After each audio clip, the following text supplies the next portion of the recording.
જાગૃતિ કિચનમાં આપનું હાર્દિક સ્વાગત છે। આજે હું બનાવવાની છું ફરાળી સાબુદાણાના વડા।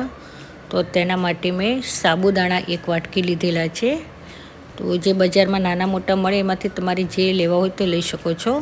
તેને હું સરસ 2-3 પાણીથી ધોઈ નાખીશ। હવે તેને પલાળવા માટે મેં થોડું પાણી લીધું છે, અડધો મિલીલીટર જેવું। તેમાં મીઠું નાખ્યું છે।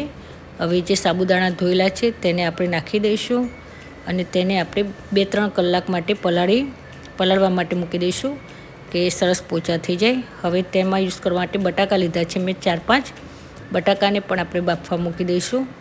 જો આપણા સાબુદાણા છે ને સરસ રીતે પલળીને તૈયાર થઈ ગયા છે, તો હવે તેમાંથી આપણે પાણી કાઢી નાખીશું। તો જે આવું કાણાવાળું વાસણ હોય ને તેમાંથી નાખી દઈશું તો પાણી બધું સરસ રીતે નીતરી જશે। હવે તેમાં આપણે સિંગદાણા નાખવાના છે, તો સિંગદાણાને સરસ ધીમા ગેસે આપણે શેકી લઈશું। અડધી વાટકી જેવા મેં સિંગદાણા લીધેલા છે કે તેનો ટેસ્ટ આપણે સાબુદાણાના વડા બનાવીએ છીએ ને તેમાં બહુ સરસ લાગે છે। હવે જે બટાકા આપણા બફાઈ ગયા છે તેને પણ આપણે છોલી કાઢીશું અને તેને આ રીતે છીણી કાઢીશું કે આપણા જ્યારે સાબુદાણામાં નાખીએ ને ત્યારે બહુ સરસ ક્રિસ્પી બને છે। તો હવે આ રીતે કરી નાખીશું। જે સિંગદાણા હતા તેને આપણે ગ્રાઇન્ડ કરી નાખીશું। હવે સાબુદાણા જે પાણી નીતરી ગયું છે તો એક મોટા વાસણમાં લઈ લઈશું। હવે તેમાં આપણે બધો મસાલો મિક્સ કરવાના છીએ। તો આપણે જે બટાકા છીણી લીધા તે પણ નાખી દઈશું। હવે તેમાં ધીમે ધીમે બીજા મસાલા એડ કરીશું। જેમાં સિંગદાણા મેં ક્રશ કર્યા હતા એનો પણ માવો નાખી દઈશ। પછી મેં લીલા મરચાં અને આદુની પેસ્ટ બનાવેલી 4 ચમચી જેવી એને પણ હું એડ કરી દઈશ।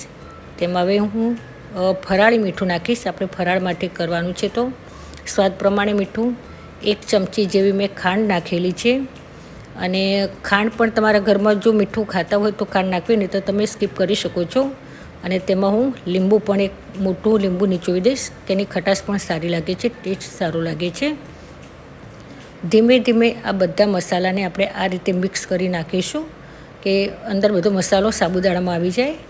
હવે તેના વડા બનાવવાના છે, તો હથેળીમાં મેં થોડુંક તેલ લીધેલું છે અને આ રીતે ધીમે ધીમે ગોળ વાળી અને થોડુંક આપણે ધીમેથી દબાવી દઈશું આ રીતે, તો એનો ગોળ શેપ પણ આવી જશે। એક સાઈડ મેં તેલ ગરમ કરવા મૂકી દીધું હતું, તો તેલની આંચ પણ આપણે મધ્યમ જ રાખવાની છે, બહુ ફાસ્ટ નહીં રાખવાની।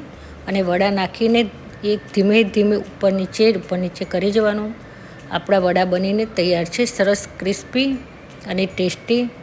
જો આ રીતે ધીમે રહીને આપણે તેલમાંથી કાઢી દઈશું કે તેલ પણ અંદર નહીં રહે।